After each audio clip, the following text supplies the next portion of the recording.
کیا birth day کرنا جائز ہے یا نہیں ہے؟ یہ اتنا کامن سوال ہو گیا ہے. آپ پوچھیں علماء سے تو علماء کہتے ہیں کہ یہ وہ غیر قوم کے ساتھ مشابہت کرنے والی بات ہے، اس میں اسلام اجازت نہیں دیتا کہ آپ سالگرہ منائیں. لیکن اگر تھوڑا سا آپ کمپیریٹو ریلیجن کی اسٹڈی کریں گے تو آپ کو اس کی جڑیں پتہ چلیں گی کہ یہ کہاں سے رہا ہے. میں اس کو تھوڑا سا ڈیٹیل میں اس سوال کو ڈسکس کرنا چاہوں گا، کیونکہ اتنے دفعہ یہ سوال کیا جاتا ہے کہ برتھ ڈے منانا صحیح ہے یا غلط ہے. علماء کہتے ہیں کہ نہیں منانا چاہیے. کیوں نہیں منانا چاہیے؟ یہ سوال اس بات پہ زیادہ بات ہوئی نہیں کبھی، تو میں آپ کو اس کی اصلیت جو ہے وہاں لے کے چلتا ہوں. میں نے کہا اگر کوئی اس طرح کا کام ہو دنیاوی تو آپ اس میں شرکت کر سکتے ہیں، لیکن اگر شرک ثابت ہو جائے تو پھر یہ ہمارے لیے حرام ہو گیا. ہم یہ مانتے ہیں کہ ہم کلمہ پڑھنے والے ہیں، ہم مانتے ہیں لا الہ الا اللہ محمد رسول اللہ، اس کلمے کو ہم مانتے ہیں. اور جو ایک چیز جس سے ہم بچنے کی کوشش کرتے ہیں وہ ہے شرک. فرض کرے آج کوئی اپنی سالگرہ آج کے دن منا رہا ہے، تو جس دن آج وہ پیدا ہوا اس دن ہو سکتا ہے 1000 2000 بچے اور بھی پیدا ہوئے تھے، تو اس کی پیدائش میں کون سی بڑی بات ہو گئی کہ سیلیبریشن کی نوبت کہاں سے آ گئی؟ ایسا کیا ہو گیا کہ آپ اس کو سیلیبریٹ کر رہے ہیں؟ ایسی کون سی بڑی چیز ہو گئی؟ لیکن ایک چیز جو بہت امپورٹنٹ ہے وہ یہ ہے کہ انسان بھلے سال تمام میں کچھ نہ سوچے، لیکن جس دن اس کی پیدائش کا دن ہوتا ہے اس دن اس کو ایک خیال ضرور آتا ہے کہ میری جتنی زندگی تھی اس سے 1 سال آج کم ہو گیا ہے. جب تک یہ سوال ذہن میں آیا آپ کے آگے درست ہونے کے چانسز پورے ہیں کہ اگر میری زندگی 50 سال تھی 60 سال تھی، آج 1 سال کم ہو گیا، تو جتنی دیوار رہ گئی تھی اس میں سے ایک اینٹ اور نکل گیا. آپ مجھے بتائیں آپ اس کو سیلیبریٹ کریں گے کہ آپ افسوس کریں گے؟ یہ افسوس کرنے کا مقام ہے کہ اللہ تعالیٰ نے کہا ہے کہ وما خلقت الجن والانس الا لیعبدون، ہم نے جن اور انسان کو پیدا کیا ہے سوائے اس کے کہ وہ ہماری عبادت کریں. جو آپ کے لیے جو ٹیسٹ کا پیریڈ ہے اس میں سے 1 سال نکل گیا تو آپ کا ٹیسٹ جو ہے اور چھوٹا رہ گیا ابھی. تو آپ کا رجحان کیا ہونا چاہیے؟ آپ کا رجحان یہ ہونا چاہیے کہ اب آگے جو رہ گیا ہے کتنا رہ گیا ہمیں نہیں معلوم، اس میں پاس ہو سکوں گا کہ نہیں ہو سکوں گا. اور فطری طور پہ یہ خیال انسان کو آتا ضرور ہے، لیکن جہاں یہ سیلیبریشن شروع ہو گئی اس خیال کو مار دیا جاتا ہے. 12 بجے نہیں کہ بس میسیجز شروع ہوئے، ادھر سے مبارکباد آ گئی، ادھر سے میسیجز آ رہے ہیں، ادھر سے سرپرائز آ رہا ہے، کیک آ رہا ہے. یہ انسان کو اس خیال پہ سوچنے کا موقع نہیں ملتا، اور اس دن آپ اس خیال سے چوک گئے تو پھر آپ کا پورا سال گیا. تو یہ سیلیبریشن کے پیچھے یہ کہ اس خیال سے آپ کو دور کیا جا رہا ہے. اب یہ آیا کہاں سے؟ میں نے کہا کہ جس دن کوئی بچہ پیدا ہوا اس دن 10,000 اور پیدا ہوئے ہوں گے. تو کمال کیا ہوا؟ سیلیبریشن اس وقت کی جاتی ہے جبکہ کوئی بڑی چیز ہوئی ہو. تو یہ شروع کہاں سے ہوا ہے؟ کس نے شروع کیا تھا یہ پہلے؟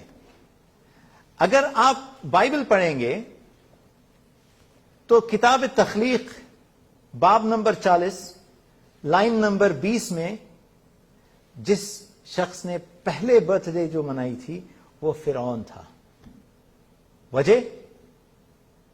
عام آدمی تو روز پیدا ہو رہے ہیں، کیونکہ اس نے خدا ہونے کا دعویٰ کیا تھا تو اس نے کہا کہ جب خدا پیدا ہوا ہے تو یقیناً کوئی بڑی بات ہوئی ہے، تو سیلیبریشن بنتا ہے. نعوذ باللہ، کسی دن خدا پیدا ہو رہا ہے جس کا وہ دعویٰ کر رہا تھا تو اس کا سیلیبریٹ کرنا سمجھ میں آتا ہے.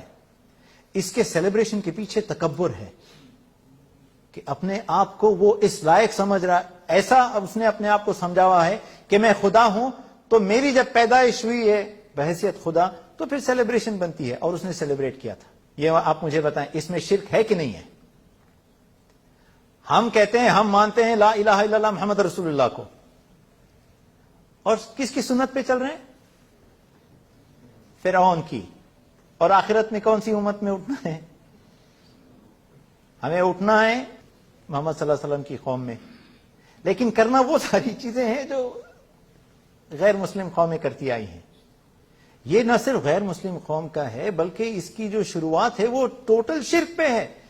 فرعون جو اسلام کا سب سے بڑا دشمن ثابت ہوا ہے، اس نے یہ سالگرہ منائی تھی یہ سوچ کے کہ آج میں پیدا ہوا ہوں اور خدا ہوں. اس حیثیت سے اس نے یہ جو چیز شروع کی تھی، آج ہم اس کو منانے لگیں گے تو پھر ہم کہاں سے محمد صلی اللہ علیہ وسلم کی امتی ہوں گے؟ اس سے بڑا شرک اور کیا چاہیے کہ ہم وہ چیز کرنے پہ ہم آمادہ ہیں، کہتے ہیں یار آپ لوگ اتنے شدید ہو کہ ہمیں کوئی سیلیبریشن نہیں کرنے دیتے۔ بھئی کون منع کر رہا ہے؟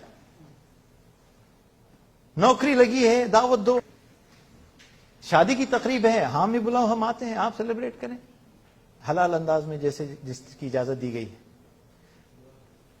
بچوں کا سیلیبریشن، پھر ہم بچوں کو کیا کہیں؟ بچے نے اچھے ایگزام سے رزلٹ میں اپنے مارکس اچھے لائے ہیں، آپ سیلیبریٹ کریں، اس کو پارٹی رکھیں، حلال طریقہ ہے، اس سے منع نہیں کرتا اسلام۔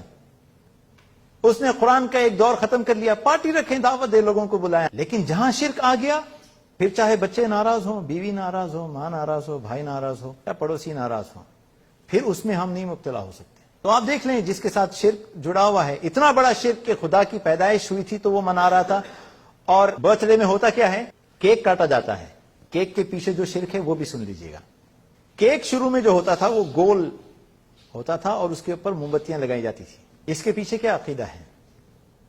اس کے پیچھے عقیدہ یہ ہے کہ یہ جو گول کیک ہوتا تھا یہ چاند ہے، جیسے الہ شمس ہے، یہ ایک الہ قمر بھی ہے، اور یہ جو موم بتیاں ہیں یہ چاند کی روشنی ہیں۔ اور یہ کہا جاتا ہے کہ اگر آپ نے ایک پھونک مار کے ساری موم بتیاں بجھا دی تو آپ کی جتنی تمنائیں ہیں اس سال کی وہ پوری ہو جائیں گی۔ آپ کی اگر کوئی تمنا ہو تو اس کو پوری کرنے والا کون ہے؟ صرف اللہ، اور اللہ کے سوا کوئی دوسرا نہیں ہے۔ اور یہ کہتے ہیں اگر ایک پھونک میں ساری موم بتیاں بجھا دی تو وہ جو چاند ہے، مون گاڈ جو ہے، وہ آپ کی اس سال کی ہر تمنا کو پوری کرے گا۔